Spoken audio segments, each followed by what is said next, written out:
Hello, everybody. I'm so glad you could join us tonight. So we've got a stellar presentation for you this evening with Gregory Erich Phillips, an author based in Seattle, Washington. Don't know if you can see me at the side here. I'll hold it up again later, but here's his gorgeous book, Live and in the Flesh, A Season in Lights. I do believe this is my favorite of his three, but I have to tell you, I've loved all three of his books. I first had the opportunity to meet Gregory where he won an award at the Chanticleer Conference several years ago in Bellingham, Washington for his first book, Love of Finished Years. And then he went on to write The Exile. And now this book's launch actually released today. So we're celebrating the birth of his brand new baby book. So with that, Gregory, I'm going to let you take it away. And Kathy Murphy is here with us too with the International Pulpwood Queens and Timber Guys book club. So she and I may pop in here and there with a question as you go through. So let's do it. Great, thank you. And thanks for putting this together, Shari. Yeah, this is a really exciting day. And I saw so many of the early faces that popped on, and I'm sure some more have come on that I haven't seen yet, but so many of those faces are people who have just, been involved in this process from the start. I feel like of my three novels, this one was probably more a team effort than any of them. There were just so many people who contributed, and it's just been great to have that support. So A Season in Lights is a story of passion, ambition, and escape set in the colorful artistic underworld off Broadway. The two main protagonists are a dancer and a piano player who each kind of had a similar but different story in New York City in two different eras. The dancer, Cammie, in present day, and the piano player, Tom, in the 1980s. Through their tales, they become deeply involved with both the AIDS crisis in the 80s and COVID-19 today, which just had both of which have had a huge impact on the arts community in particular. And so that was something I really wanted to highlight in this book. I am myself, as most of you probably know, both a dancer and a piano player. So I feel like this was, in many ways, my most personal novel because it, explored aspects of both of those parts of my own life. Gregory, how long did this newest book take you to write? Great question, because it wasn't a straight line. I originally wrote it I started it in, I think, 2015. It didn't really come together completely for another year or two. Meanwhile, I took a break. I had actually started this novel prior to writing The Exile, but then once I started The Exile, that one came together pretty quickly. Went back to this one, did some revisions, made some, got it to a point where I felt like it was finished. But the moment just didn't feel right to publish it. Then last March, when COVID-19 hit and Broadway was shut down, I realized that was what this novel was waiting for. And so I wrote a new ending to it that dealt with that time and its impact on the arts community in New York City. And I felt like that just really then the novel felt like something that I needed to put out into the world. It felt like the moment was right.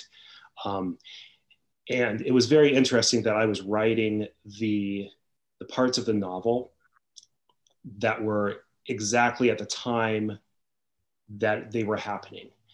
So looking back on those last few chapters now, it feels very different than any of my other projects because I had no idea how all of this would play out when I wrote those final chapters. And because of that, I've kind of edited them very lightly since then because I feel that like that authenticity of that time period needed to be preserved. Very good. That that you're going to see a lot more, obviously. Pandemic stories come out. I can't even tell you how many books came out having to do with Katrina after that natural disaster. And so I think that people are going to be looking for something that inspires. And I think that this book absolutely does that and puts it into a fiction context, but it also lets us look back in a way that is reflective and oh so interesting. I mean, just I can't get enough of great stories that surround real life events and actually delving into the people. So lots of people have had obviously wonderful things to say about the book. I think a couple of them might be on the line with us tonight, and we're going to introduce them later too. But I don't know anyone that I've sent this book to yet that hasn't just fallen in love with it. So, and Kathy, do you want to speak to, I understand that you were very instrumental in kind of discovering this work as well. What were your thoughts? Well, the wonderful thing about Gregory's books is he's got his own unique voice, but this book in particular, I mean, I can see the trajectory of how you're developing your writing style, but this book that it's more personal, I think is going to strike a chord. And what I think is even more important is that this is probably the first book that's coming out that's going to be talking about the COVID pandemic and the arts. And I'm such a big supporter of the arts and Broadway and theater and, you know, museums and art and everything. I think this will be the perfect book club discussion book because we're all dealing with this. And I think artists of all genres have really, you know, look at the film industry, the music industry, everything has been touched by this. And I think the long-term, what is going to happen is still to be revealed. But what made you decide that you had to, you know, I know the AIDS thing was very important, but what made you decide to add the COVID? Well, I have a lot of, you know, being a dancer and a musician, I know a lot of people whose lives were very affected by this. And just,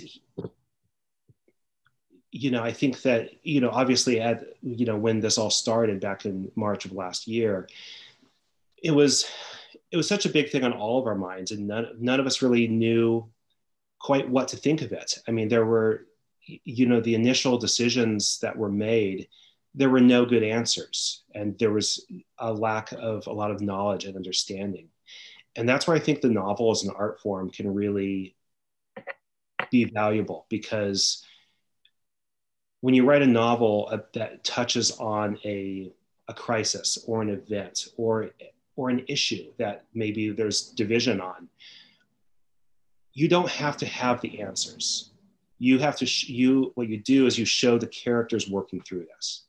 And so that's what I really wanted to do, is show, especially Cammie, who's the main point of view character, show her struggle as she's faced with the reality of what COVID was going to do to her career, but more for her, it was about a specific event. And if you've read the book, you know what I'm talking about. And the conflicts that she faced with that, between wanting what she wanted and wanting to do the right thing and not knowing what the right thing was. And we were all there back in March and April of last year. And so it felt just very organic, and it felt like it needed to be like, this was the novel that was already mostly written, and just an opportunity to, you know, to do that. Great. Have you spoken to any of your friends in the arts recently? Like, how are things changing? When are things going to change? I know I haven't gotten word yet on when I can reschedule my Broadway trips. So yeah, you know, it's very mixed. I know there is talk of bringing back shows later this year. So I've talked to, you know, a friend who's been approached for a show later this year. Hopefully everything will work. There's still a lot of uncertainty though. And a lot of that is around the fact that things have to be planned so far in advance, and we still don't know how the rest of this year is going to play out. So there's still a huge amount of uncertainty surrounding the performing arts, but some things are definitely beginning to come back. So as a dancer and a piano player yourself, how have you been able to sort of, stay in tune, stay in shape through all of this? Well, piano, I play at home a lot, and dancing is the hard part. It's, I used to go out social dancing a couple times a week, and many of the people on this call were part of that group of friends. And when that will come back, it's going to be different. It's probably going to be a changed community, and I know a lot of dancers probably won't continue, but I don't know. It's hard to answer that question because there's just still so much uncertainty. Right. It's true. Have you written book club discussion questions for this book? You have? Okay. Yes, I have, and they're on my website. Okay, I share that with all the international Pulpwood Queens and Timber guys, because they love the book club discussion questions, and we love them when they come from the authors. Yeah. The author wrote them. They are on the website. I did post a link to his website in the chat, as well as to each of Gregory's books. So let's move on. Just talk a little bit about your first two books, Gregory, starting with Sure. Love Finished Years, which is when I first fell in love with your work. Thank you. It's interesting that the novel, each of the three novels are so different, and yet I feel stylistically they're very similar, and they deal with similar similar human concerns and human experiences that I think people, my readers all seem to really relate to. So even though the actual subject matter of all three are very different, I feel there's a real through line, and I'm just kind of, it was funny, Nola Nash, I'm not sure if you're on here, Nola, but she said a few weeks ago, she was trying to say what genre my books were. She couldn't think of anything. And she finally said, you just kind of have your own genre. And, I kind of liked that. Yeah, I'd say you're kind of in the women's fiction space, but Love of Finished Years was just a brilliant piece of historical fiction. Thank you. I mean, I learned so much. I mean, I didn't know, at my age, or even from my folks, that the anti-German sentiment in this country at the time, and that was fascinating. Yeah. They're each standalone books. I mean, they're so different, and that's what we look for with our book club. We look for unique voices, stories we haven't heard before, and things that will enlighten and educate and entertain, because I could see all of these at some point becoming, Netflix series, whether I think a series would be good, because I really enjoy that format, and I think you're in the perfect placement for that. So if there's any Hollywood producers out there listening, there you go. Just check out his books all immediately. Yeah. So what was your impetus to write The Exile then? Well, so The Exile, it really, there's two major factors in The Exile. The one is it's set amidst the subprime mortgage crisis of 2008. And being in the mortgage lending business, I thought that was a really fun opportunity to use some of my knowledge to, portray that time. But the main theme of it is it's about a Latin American immigrant and her family, and the threat of deportation. And that was, an issue that was and still is very close to my heart. And that, again, I felt it was a novel that needed to be written. I wrote it mostly during in 2016, and so that was kind of the impetus for that. It's also just, you know, a love story, and so the story kind of came to me out of wanting to dive into those two issues: the subprime mortgage crisis and immigration. So can you talk a little bit about your process in terms of, I mean, obviously with Season and Lights, you've kind of lived a lot of this yourself, but in terms of the other two, I'm guessing that a lot more research was needed. Did you do all of that first? Did you do that through the course of the narrative, or? Really through the course of the narrative, in the case of all three books. And even A Season and Lights required quite a bit of research, especially for the section that happens in the 1980s. I also really rely on talking to people and having, you know, early readers who have a specific experience that is useful for, you know, some aspect of the book where maybe I'm not as knowledgeable, or simply, even if I can research it, don't have that lived experience that really gives it depth. So yeah, lots of research, lots of just, you know, talking to people, getting people to read it and give feedback is incredibly helpful. Excellent. I've noticed too that your books touch on hot topics of, you know, immigration's been such a, you know, controversial subject right now. So, and I feel like when people read books, especially the things you're talking about, it kind of helps people understand a little bit better and have a little bit more empathy for the artists and things like that, because it has really been devastating as far as the artists not being able to perform. And I mean, everybody's doing Zoom and you know, choir things online and concerts online, but it's not the same as a live performance. I mean, I live to go to the Broadway plays and shows, and I'm hoping this will all be over soon, you know.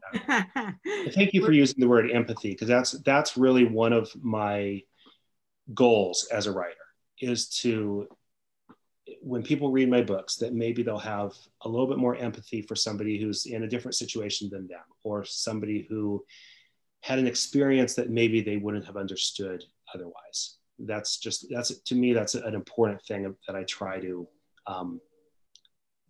do with my books. Well, that's the beauty of, I love that you've done discussion guide questions for each of the books, also on the website, guys, shameless plug.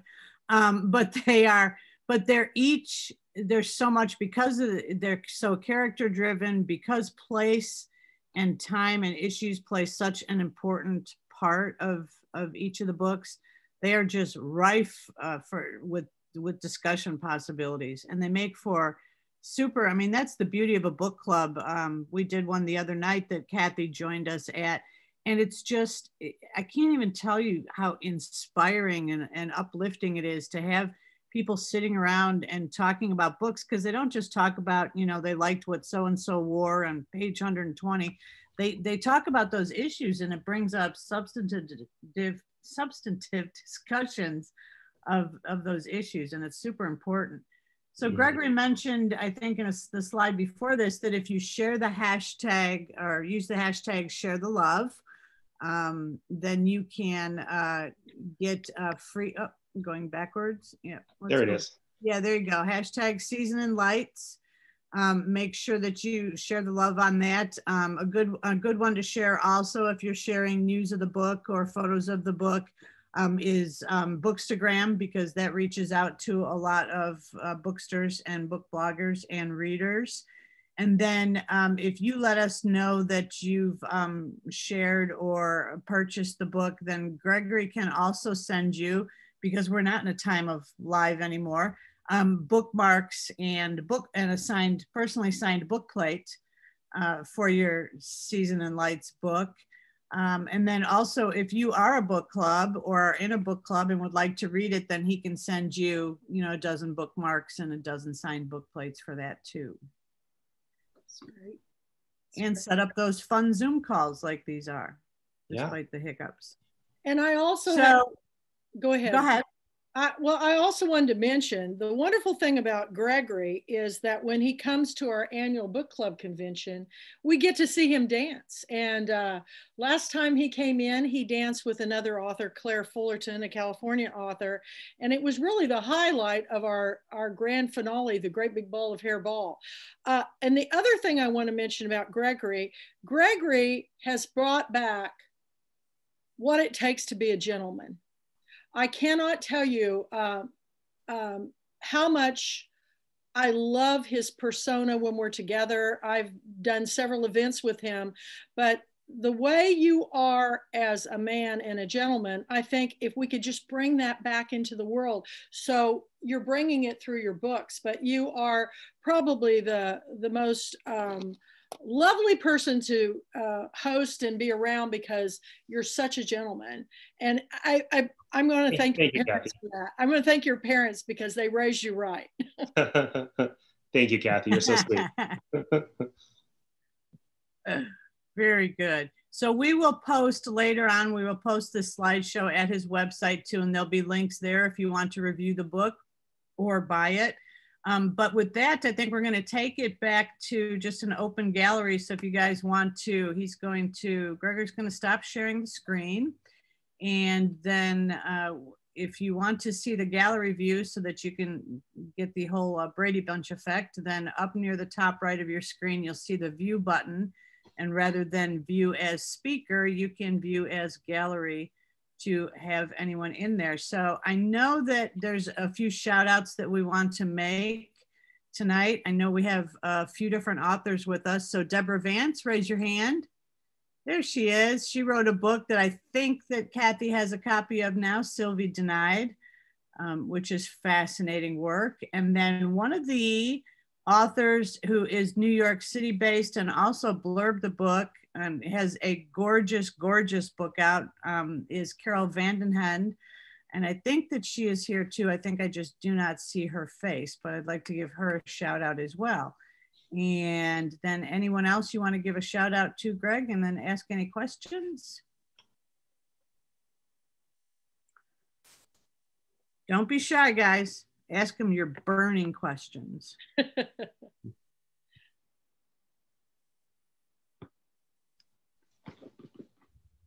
Why don't we just let everybody introduce who they are? Because there's a lot of new faces for me. Well, and you know what I love about, I kind of hate Zoom generally, but I love that because we're doing it this way, there's an opportunity for, there's people from all over the country here, I see Texas, Charleston, Atlanta, I think, New York, and many of my friends here in Washington State. So, and we wouldn't have been able to do that if it weren't for the pandemic. It would have been just a much smaller situation. So in a way, I'm kind of grateful for that, that opportunity. And please I'm going to stop recording now too, so that, Perfect. I'll stop recording now too, so that people, if they're shy, you don't have to worry about being on screen for this part. So.